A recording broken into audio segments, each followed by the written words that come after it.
Sa duha kasugo ang pinakasayon nga tumanon ang pagmahal sa Ginoo, paghigugma sa pinakasayon.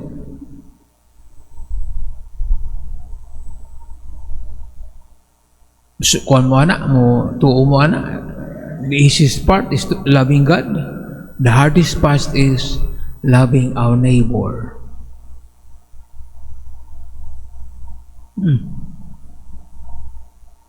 Dali ra kayo. Ay gugma sa Dios, pili ra pagsigit-sigit. I love you, Lord. Tuman sa mga tulumanon sa simbahan, dali ra kayo na. Tambong sa misa, umumpisal. Mo na gitawag halad sinunog, rituals, offerings, sacrifices. Mamo na sa mga Hudyo, maato lang ka sa templo, maghalad ka sa pang mananap na sunugo dito, okay na, tapos na. Okay na ang akong relasyon sa Diyos. Pero si katao, basi nga na sa ta, hinibahon ta, tumanta sa mga tulumanon sa atong simbahan, tumanta sa mga piyesta, tanan-tanan, pero gugma sa itong sikatao, zero ta. Di man ingo nga sayop na. Magigugma sa Diyos, pero di ni mo na mapamatud-an kung wala kay gugma sa imong sikatao. Kay kanang duha, usana siya. Di pwede nang bulago ni mo na. Dali ra mahigugma sa Diyos. Paghigugma sa tao ang maut pinakalikosod sa tanan. Burnt offerings. O, ingon tong ganang magtutulo sa balaod eh. Mas maayo ang pagtuman nining duha kasugo kaysa pagdala og mga mananap nga sunugon ibabaw sa halaran, paghatag uban pang mga halad ngadto sa Dios.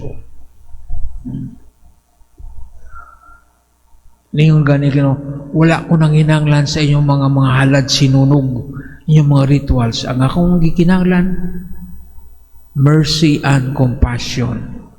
I don't need burnt offerings.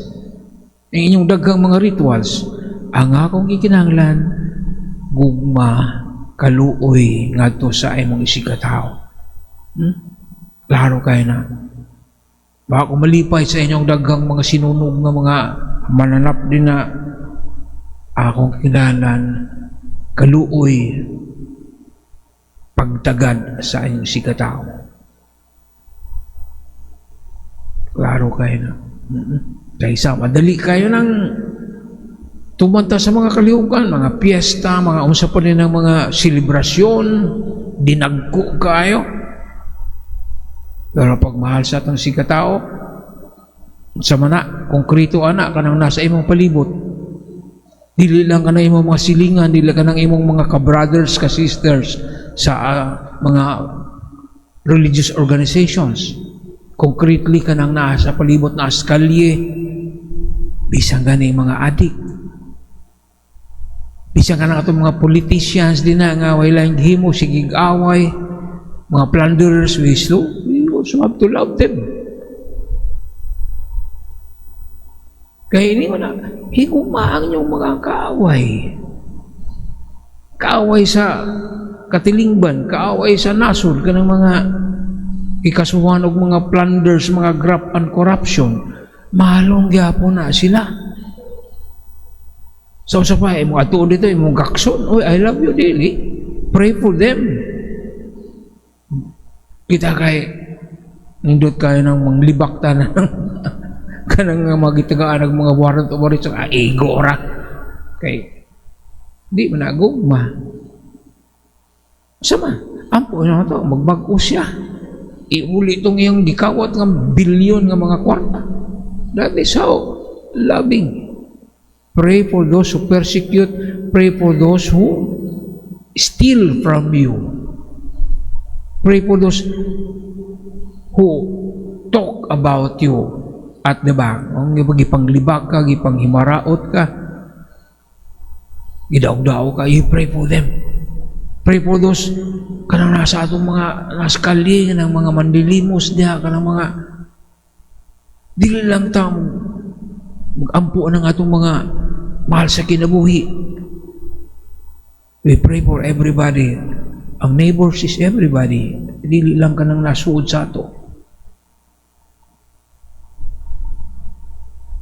I do not need your sacrifices, your rituals. What I need is compassion and mercy. Kanya, usap pa ka, last siguro nga ang nagsugutan.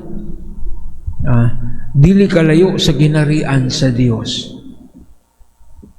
Katong na nagtuman, nahibalo, na naminaw sa sugo sa Ginoo, natuman ini siya ang dili layo sa ginarian sa Dios.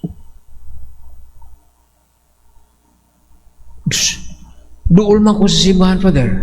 Kay suod mi ni Father, Paris Priest. Member ko sa mga religious organization, nag-serve ko sa simbahan.